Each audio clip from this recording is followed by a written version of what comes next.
Alright, hi everyone, my name is Chase Stevens, and today I'm going to be talking about why exercise is more important to us than you think. So I'm going to start off with a little experiment, and I want you to raise your hand if any of these apply to you. So during quarantine, did you ever think, I don't have to get up as early? Did you ever think, I don't have to drive to school or get dressed? Did you stay in bed all day?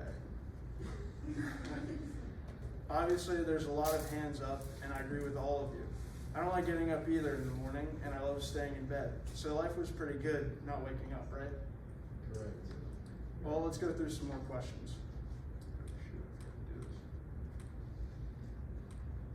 Okay, so I want you to raise your hand again if any of the following apply. So during remote learning, did you ever feel tired for no reason? Were you annoyed of looking at your computer all day and reading emails and going through Google Classroom? Was your sleep schedule absolutely destroyed? Did you become sluggish or lethargic throughout your day? Was your room a mess that you couldn't really bother to clean up? Did you miss assignments or deadlines throughout your week? So there's still a lot of hands up. So what does this mean? We all obviously struggle with remote learning, and yes, there are some good things about it, like sleeping in and whatnot, but in my opinion, remote learning is one of the most harmful things we can endure, and has several negative side effects. When you are stuck inside for weeks doing tedious work, it is easy for these side effects to show through. You can see a loss of energy, less motivation, and anxiety and depression. All these symptoms of reduced activity and lack of social interaction can clearly have harmful effects on your mental and physical health. Remote learning is a snowball effect that the longer we do it, the stronger an effect it'll have on us. In my experience, I enjoyed sleeping in, but over time, I felt disconnected. I'm sure a lot of you did too. So here's a chart of the past few years. It shows the adults in the US 18 and above, and the percentage of them that exercise. If you look closely, it's gone down from about 40% to around 25, 30-ish.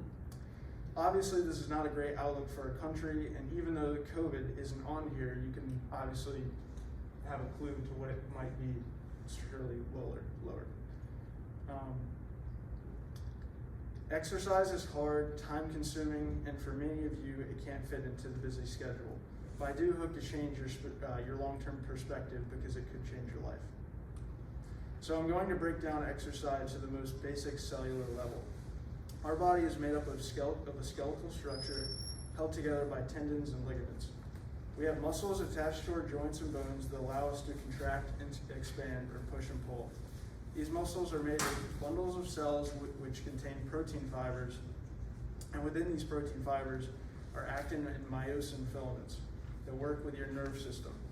When your muscles get a signal from a nerve, it activates these filaments to bind the cells closely, and your muscles contract or stretch. When this happens repeatedly or under a certain amount of stress, your muscles will get small cellular tears, and eventually these cells will grow or become stronger. So in the event that your muscles are put under stress, you are exercising. The oxygen you breathe is consumed by your muscles to make and replenish stored energy.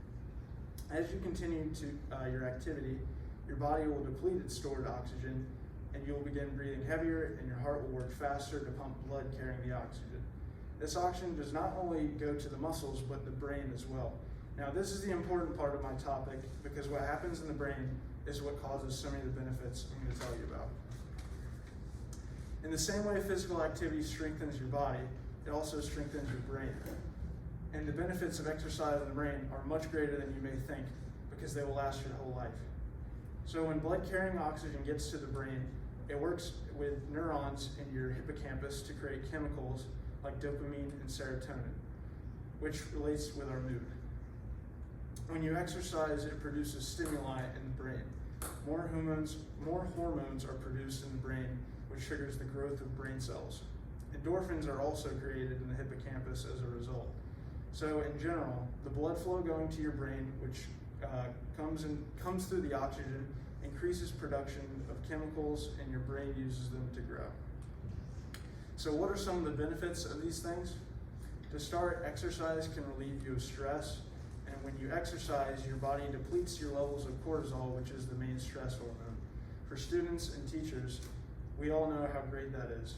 You can also experience several of those feel-good emotions immediately after. The dopamine and serotonin, which again deals with our mood, and immediately creates as a response to the stimuli produced from physical activity. People often call it the runner's high because despite how tired you may feel, you get a burst of emotion.